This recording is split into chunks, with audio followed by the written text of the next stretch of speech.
Hello! Hey guys, it's Jen. So I just started watching The Fosters on Netflix maybe 2.5 weeks ago, and I absolutely love it. I love the characters, I love the acting, I love the storylines. I think it's just a wonderful, wonderful show. If you haven't watched The Fosters, definitely check it out. I just finished watching the summer finale of The Fosters season 4, and what? Oh my god. So many things, so many things, so many things, so many things. This finale is insane. What? Insane. Just so much. Talk about cliffhangers, and I mean cliffhangers. Cliffhangers. Not 1, not 2, not 3, but 4 cliffhangers.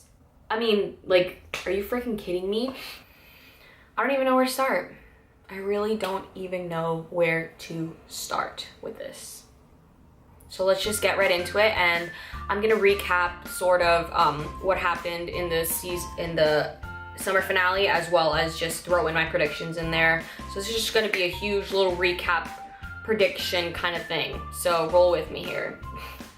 The crazy guy, the guy that lives in the house with all the weeds, right? The potential murderer essentially follows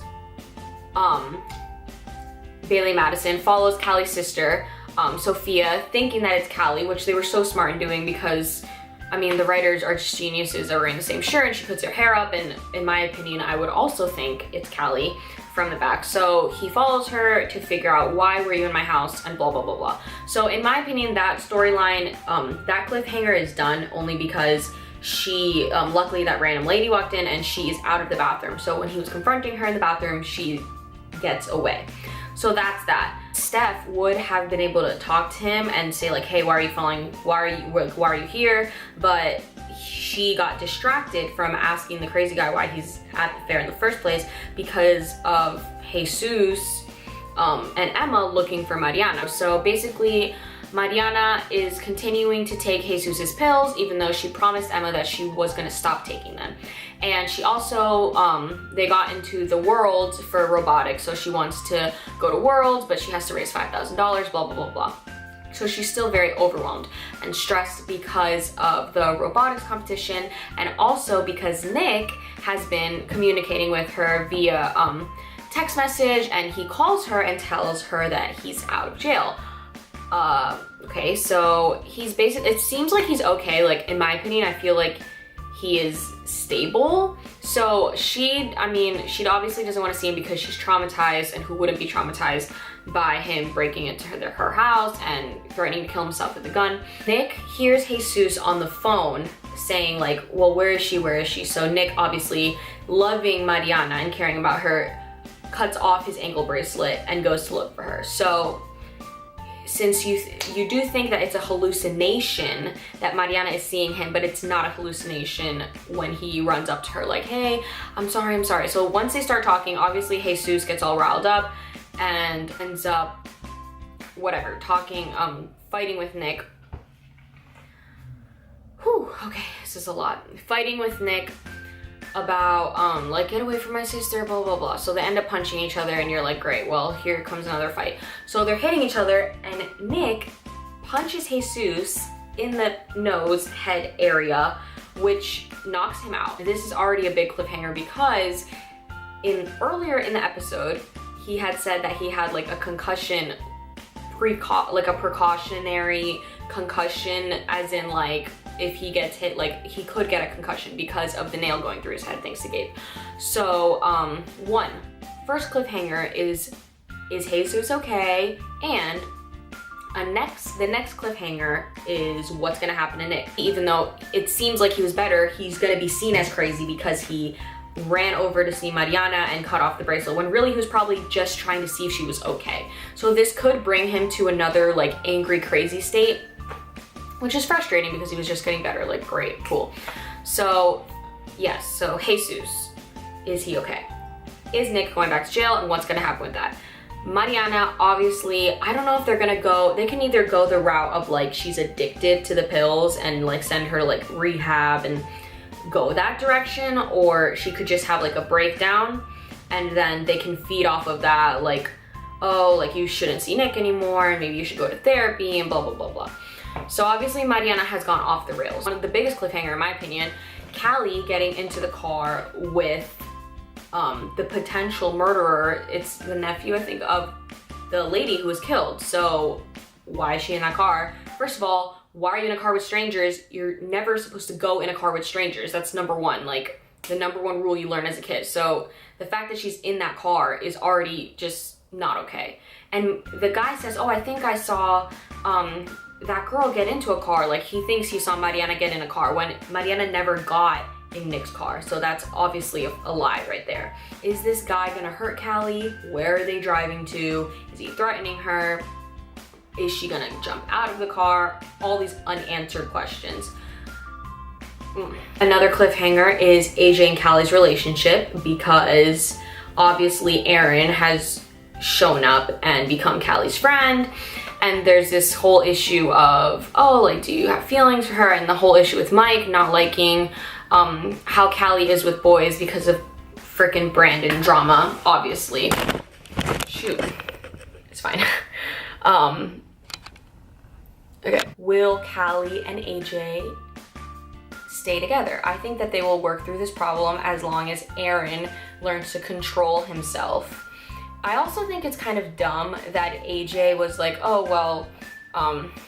well, would you like, I mean, do you like him, blah, blah, blah. Like, Callie should have never said, like, well, if I wasn't with you, I would consider dating him. Like, you can't say things like that in a real life relationship. That obviously would just add fuel to the fire. And that also makes you think that she has feelings for him that are more than friends. So, Callie cliffhangers are, is she alive? Is she okay?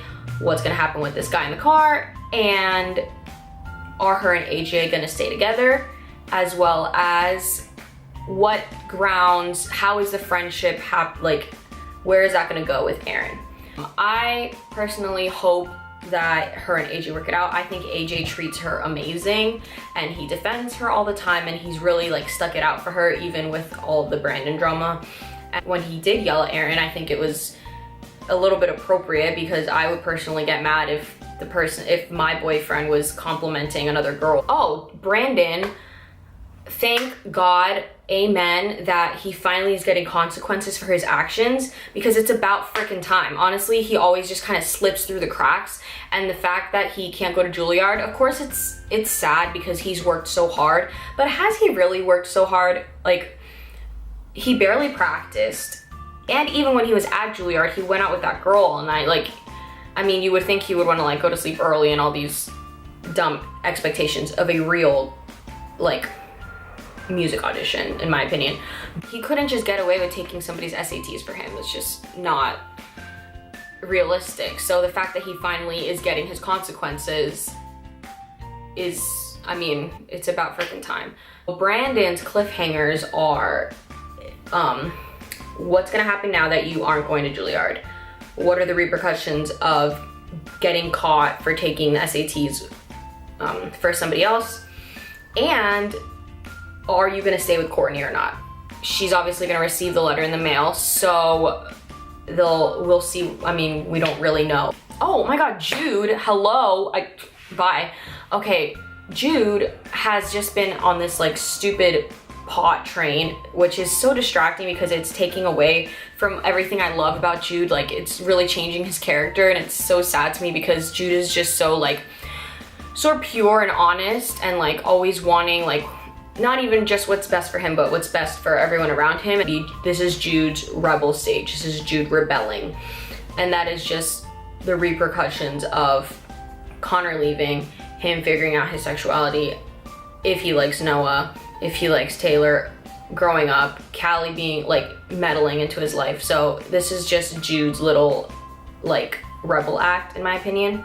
So I can't wait for the next for part 2 of season 4. I'm excited. I hope you're excited. Sorry if I ramble. I'm just like, I'm trying to cover this whole episode in one video, and it's so many things to say because I was not expecting so many cliffhangers. So just a little recap. Callie's cliffhangers are her and AJ's relationship, her friendship with AJ and where that's gonna go, and is she gonna be okay being in this car with this potential murderer? Jesus, are you alive? What's gonna happen? Maybe he's gonna get that speech impediment, or he's gonna be in a coma.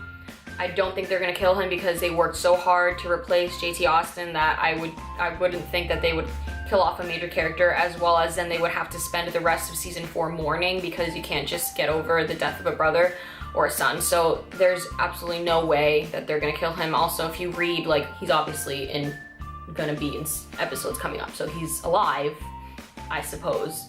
Mariana, is she going to rehab? Yeah, I mean, what's gonna happen with that? Nick, are you going back to jail? Is he gonna be crazy again? Brandon, are you gonna stay with Courtney? And where are you gonna go now that you can't go to Juilliard? Again, this is the recap of the summer season finale of The Fosters. I cannot wait until the spring premiere, or what they're gonna do with the second half of season 4. I'm so excited. Thanks again for watching, guys, and I would love to hear your predictions. So comment below, subscribe, and have a great day. Right where you belong.